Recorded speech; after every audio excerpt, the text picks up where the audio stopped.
Hello, everyone. This is Timmy Vilgiate, and you are listening to the 9th episode of Rivers of the Mind entitled Toloatzin. Toloatzin picks up where we left off last episode, where John and Megan had gone out into the field and they had seen the hole being torn into the universe. Prior to that, he had been trapped outside of his body after he had tried to help Mick Parker come to terms with his crimes and be nicer to his dad.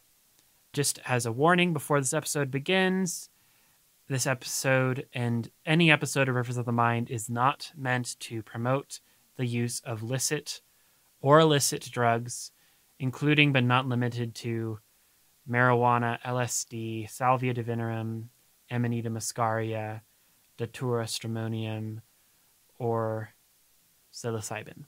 In addition, this show is completely fictional and based only on fictional events that took place only in my head. Any resemblance to actual events is the result of you reading my mind and taking them out of my head. So, with that said, here is the 9th episode of Rivers of the Mind entitled Toloatzin.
Reckless magic, thought the mushrooms.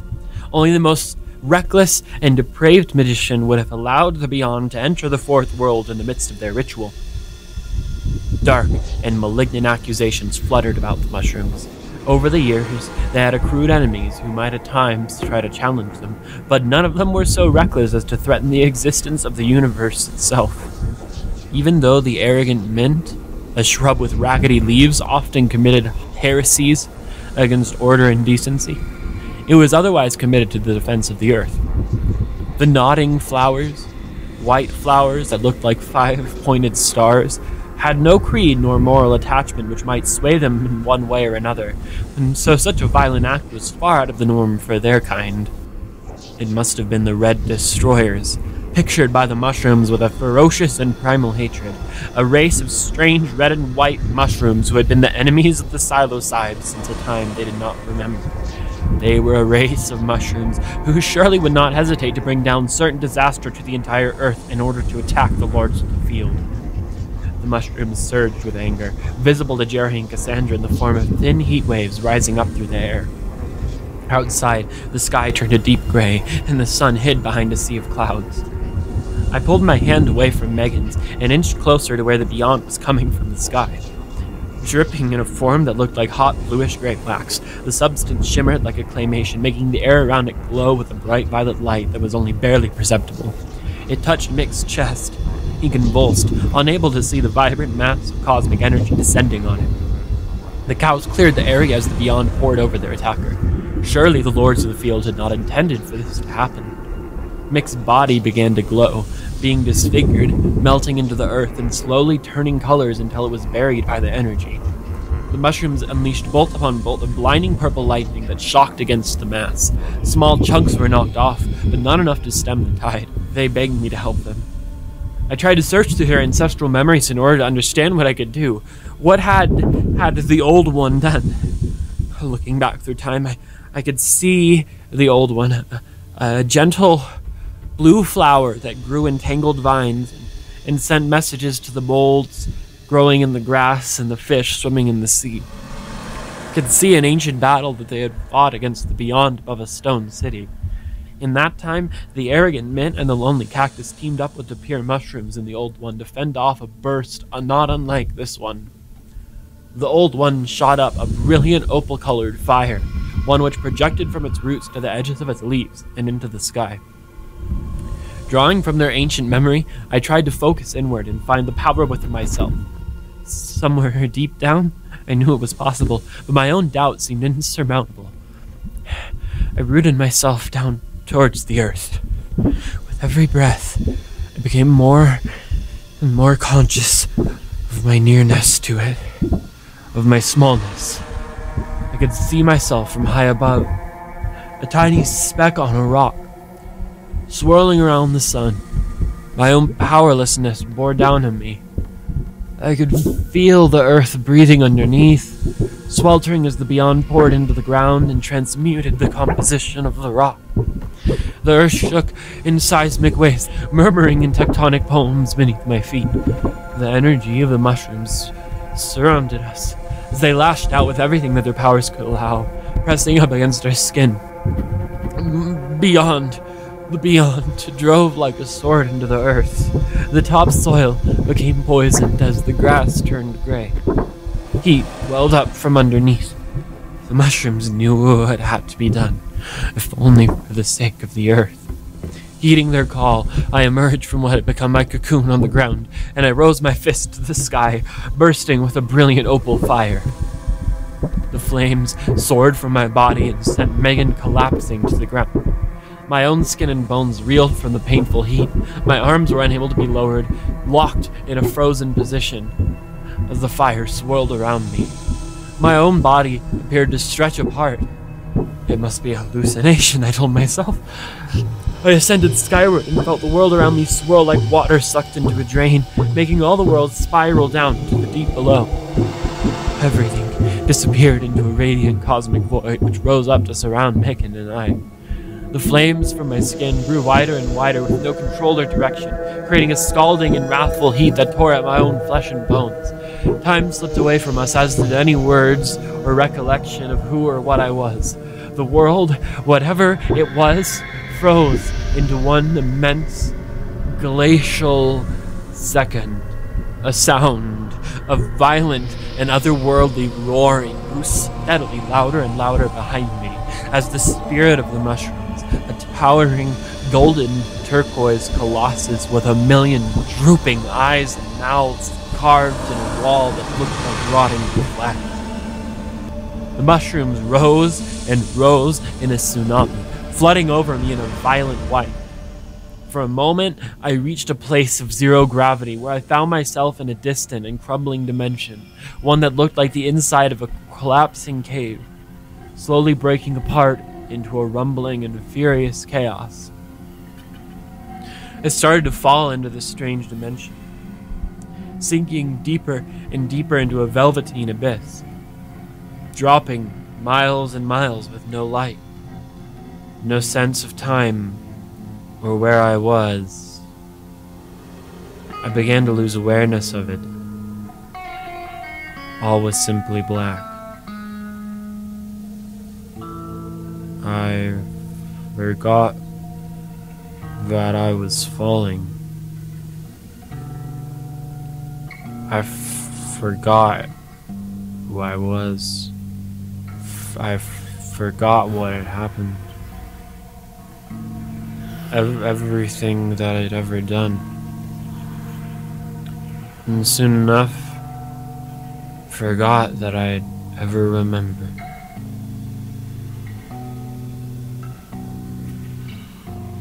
Far away in the darkness, a white flower shaped exactly like a star appeared before me. I drifted closer and closer to it, and it grew, staring at me like an immense silk eye. The petals twisted counterclockwise and caressed me. The flower's body grew narrower and narrower, and being drawn inwards, I began to shrink. As I reached the base of the flower, its stem, I forgot I was in the flower at all. Again, a vast realm of seemingly infinite space surrounded me, a horrendous blackness. I forgot that I was falling. I forgot who I was.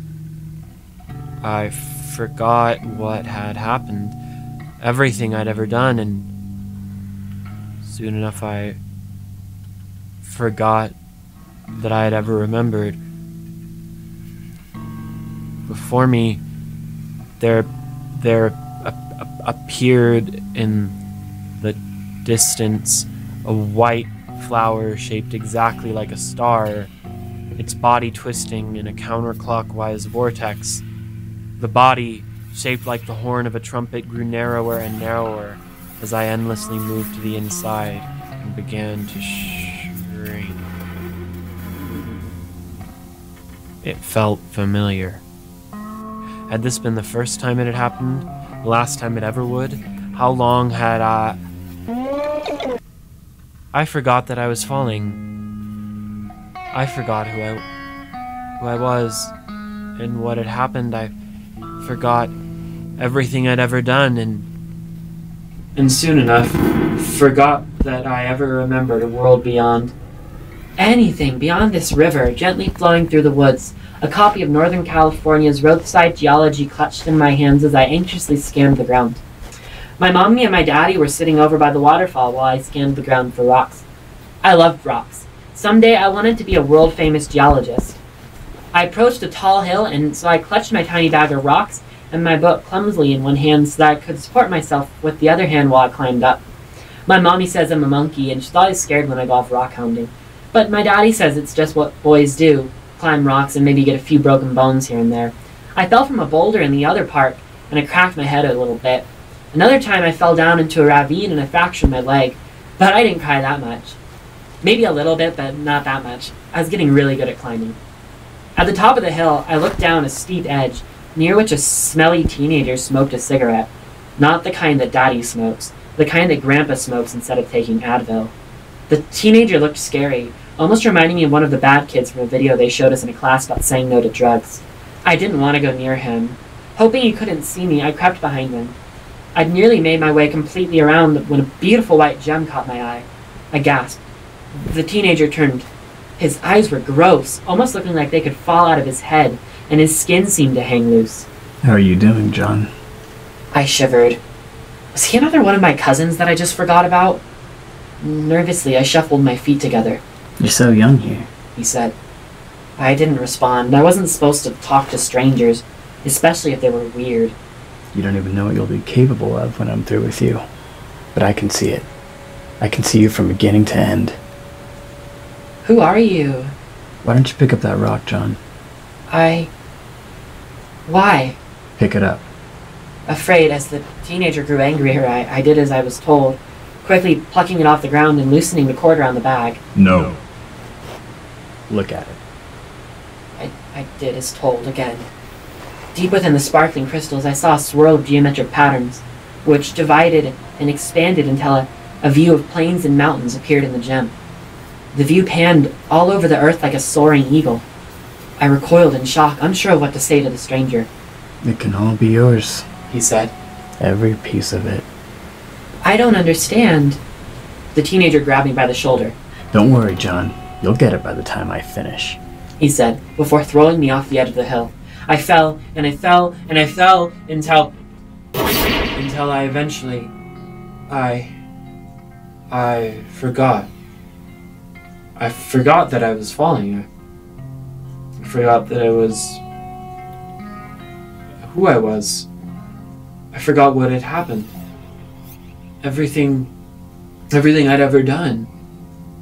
And soon enough, in front of me, a brilliant white flower with 5 petals curling around me. I stared in awe at its surface. It rippled like a blanket made of silk, familiar like a mother's embrace. I looked around me. As I made my way towards the flower's stem, I became smaller and smaller as the walls of the flower grew narrower. My eyes jolted forward into the abyss. A sense of dread overtook me and my brain pulsed with terror. I looked up from the table. Shit! Janet had been talking and I hadn't heard a thing she said. Now she was giving me that look she always does when she's waiting for me to say something. I took a bite out of my hamburger. She looked annoyed. I said, I don't know. Always an acceptable answer for Janet. You know, sometimes I feel like everything I say just flies right the fuck over your stupid little head. She rolled her eyes, brushing her hair to the side and leaning down to sip a bit of soup off of her spoon. I'm sorry. I was just thinking about, what was I thinking about? I could hardly remember it. The test next week in all likelihood. If I got like this, I was terrified of messing up. Terrified of failing out of school or failing out of my job, failing at life, or really failing at everything. That chemistry class. Janet slurped up a bit more soup and then wiped off her mouth. I feel like you never talked to me like a real person. Janet said, staring at me very seriously. I feel like you thought it was boring. Like you never really cared that much at all. Well, are we going to talk about this or what? You called me out of nowhere and said you want to apologize. So what? I mean, where the hell have you been? What the hell did you want to say? I shook my head, blinking as I tried to remember. Oh, of course. I made it back to California, and I guess I wanted to talk to her. Janet, I was 20 years old. I made a lot of mistakes, and I'd never been with anyone, so I felt like it was hard to be myself with you. You always seemed to get on my case, too, about the things I liked or what I was doing, and you were... Well, it looks like I was right. John, it looks like you ended up exactly the way that I thought you'd be. Maybe you should have listened to me, laid off the drugs, found a way to get through school without whatever the hell it is you were doing on the weekends. I wanted to apologize to you. I feel like we were from such different places in life, and we just wanted different things, but right now, I'm happy. I'm happy where I am. And I know you'd never be happy with who I wanted to... A man in an eagle mask and a decorated, ornate costume walked by us and began standing over our table. I looked up at him, terrified as he seemed to stare indifferently into the distance. He looked familiar. I'd seen him in that field. My memories began flashing back to me rapidly. The breadth of my powers. The only other minds present, the only real minds present, were myself and the man. Janet was not real. Neither were the other patrons. Neither was the angry mob surrounding the restaurant. Only myself and the man in the eagle mask. What, John? Asked Janet. Terrified, I flipped over the table, spilling a bowl of cold water onto Megan's ceremonial gown, and ran towards the exit. The restaurant began bending to my will. The contours of the roof and the walls shifted inwards. I could remember, suddenly, the flower. The flower. It was called Toloatzin. That was its name. A thick black smoke poured down from the walls and flooded the floor as the customers in their booths turned to skeletons, all standing up as one and turning their heads towards me. A gleam came in the blackness of their eyes. The man raised his hand, and there appeared in it, clutched again, that same white flower. Solemnly he turned to me, and he threw it. I fell backwards into the smoke. Soon enough, I forgot that I was falling. I forgot who I was and what had happened and everything I'd ever done. And no, this had happened before. This had all happened before. I struggled against the stupor in my limbs. I tried to turn myself away from the flower's immense looming petals, but it was no use. They began to suck me down. Even as I pried against the walls and flailed against the gravity beneath me, I still felt my body shrinking. My mind, regaining its powers, tried to exert a force against the edges of the flower. I knew who I was. I knew I was inside my own mind, but how deep I didn't know. I could feel my physical body on the outside of this other plane, but it felt so distant, so far away from me. But soon enough, I forgot that I was falling. I forgot who I was. I forgot what had happened and everything I'd ever done, and I took the keys out of the ignition of my pickup truck, parking in the wide gravel parking lot. Work. I hate it here. The smell of the oil fields, the damage they do to the land, The way they talk about things, I hate all of it. I hate knowing what it's... That's why I left. That's why I left it here. I haven't been here for months. A year? Months at least. A long time. I saw the aspects of my own consciousness pulling back into my head, and fighting against the delirium, I staggered forward. The entire world was spinning, filled with a golden haze. The workers had taken on the appearance of a decadent Renaissance painting. Covered in dust and dirt, they straddled segments of pipeline luxuriously as nude women fed them grapes, sipping wine on the rooftops. The foreman, who was otherwise a morbidly obese Cuban-American, had been given a pair of cloven hooves and sat in the background strumming a lute. I couldn't hear their thoughts. They were hollow people. I was having the same nightmare again. Just a few nights ago, I could remember dreaming about my ex-girlfriend Janet at a restaurant, and we were attacked by a strange guy. In the dream, I'd felt completely hopeless, overwhelmed and surrounded. I looked around for the stranger warily, whoever he was, for any sign of a damn white flower, any mind that gave off the slightest hint of authenticity. He was both incredibly close and miles away. I knew he was there, and I could sense him, an enemy mind hidden in every nook and cranny of this manufactured North Dakota landscape. Creeping towards the decadent scene of oil field workers at leisure, I passed up on intermittent offers of fine wine, tropical fruits, and nude women to make my way into the office. I sat down at my desk and twiddled my thumbs, forgetting what I had to do that day. In front of me there was a steaming cup of coffee. I was, as far as my supervisor and the others were concerned, a great geologist. Great to have aboard. Just as I started to flip open my computer, the phone rang. Bored, I stared at it for a few rings until I decided to pick it up. Hello, this is John Silvers. Hey, John. It's Tony. Tony! It's been so long, man. How are you doing? I've been great. How about you, man? I've been great. How about you, man? I miss you. I sipped my coffee. It tasted watery. I've been fine. I'm just up in North Dakota right now. I looked around to see if anyone was listening. Living the dream. Listen, the reason I called you up is no one knows where you are. Everyone thinks you're dead. Your parents are worried. I froze, not remembering. I hadn't left my job yet. I hadn't run away, not yet. But I thought about it. But before I could respond, the line went dead. A man in a coyote mask stepped out from the break room, swinging wide the door and standing in complete silence.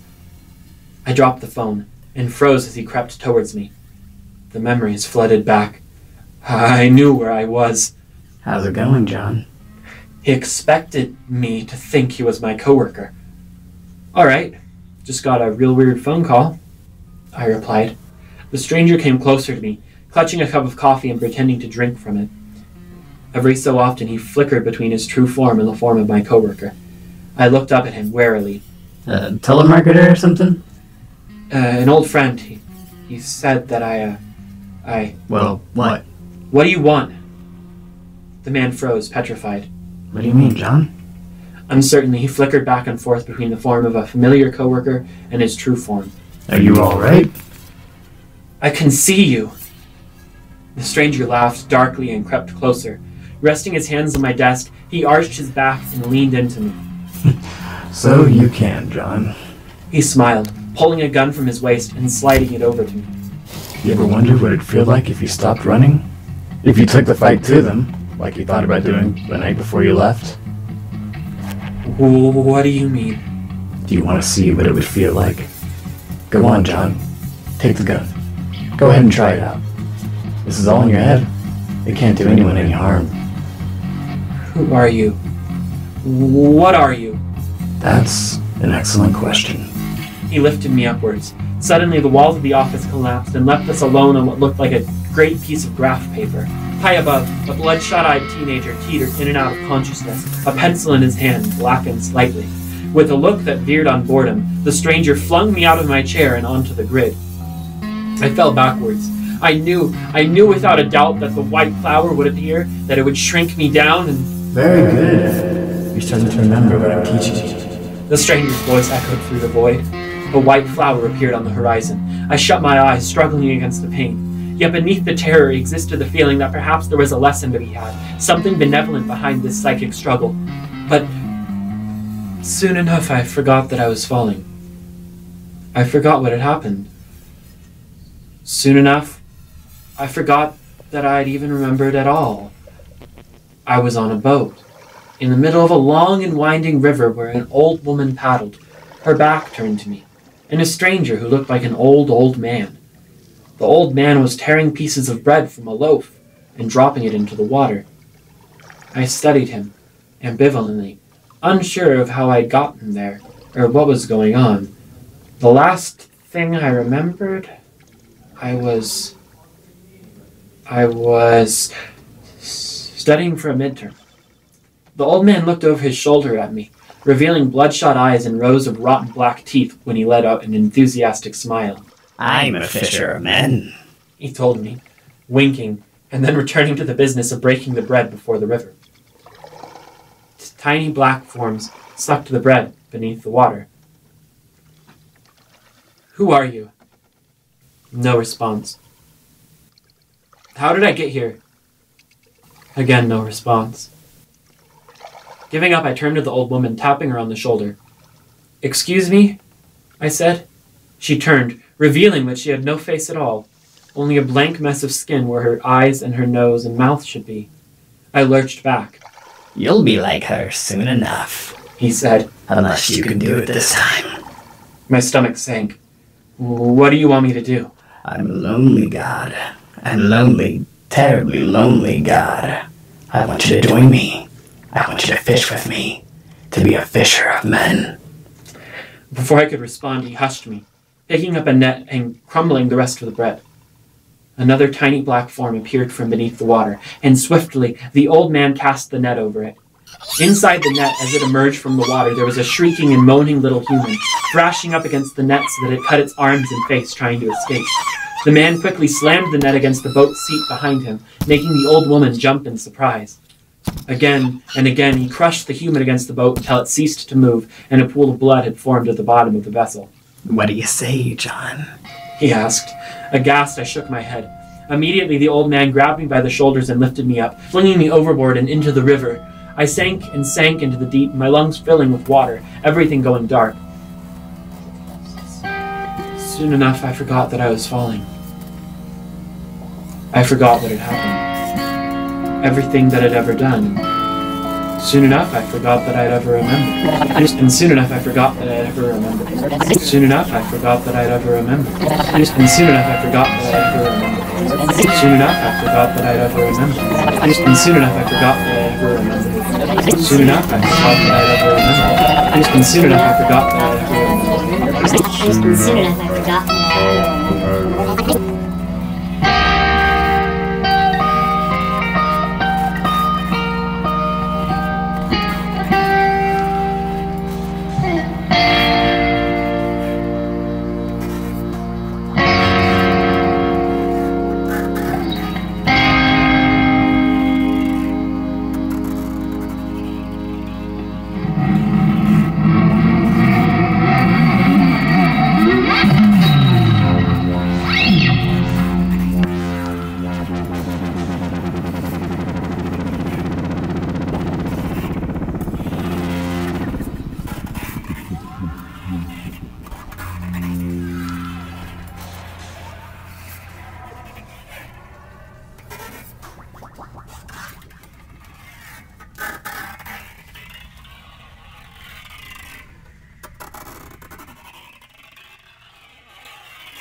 Hello, everyone. Thank you so much for listening to this episode of Rivers of the Mind.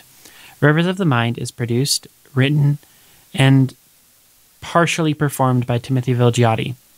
In this episode, you also heard the voices of C.J. Hackett, who played the part of the Fisher of Men, or Kid Scopolamine, as he is also called, and Sophie Doss, who played the part of the tiny human who was slowly murdered on the deck. All the music for this episode was also written and performed by me. If you'd like to support our radio show, you can always go on to patreon.com/Timmy Vilgiate. That's spelled Vilgiate. Thank you, and please tune in next week for our season finale, The Gift of Language.